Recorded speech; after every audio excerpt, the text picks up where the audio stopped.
పొట్టి శ్రీరాములు పేరు ఉన్న దగ్గర సురవరం ప్రతాప్ రెడ్డి గారి పేరును పెట్టాలని రాష్ట్ర ప్రభుత్వం గత శాసనసభ సమావేశాల సందర్భంగా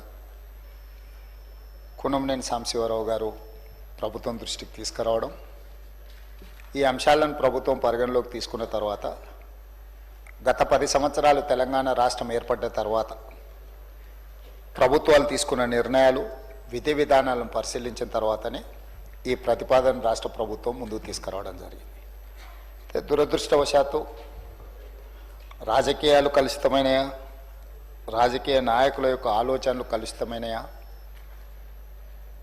దీన్ని ఎట్లా విశ్లేషించాలనో నాకు అర్థం కాలేదు. కానీ పొట్టి శ్రీరాములు గారి స్వాతంత్ర ఉద్యమంలో గాంధీ గారి స్ఫూర్తిని తీసుకొని స్వతంత్రం కోసం వారు చేసిన పోరాటాలను, లేదా వారు ప్రాణత్యాగం ద్వారానే మద్రాసు రాష్ట్రం నుంచి ఆంధ్రప్రదేశ్ విభజన 1953 సంవత్సరంలో జరిగిన విషయాన్ని ఎవరు తక్కువగా చూడడం లేదు.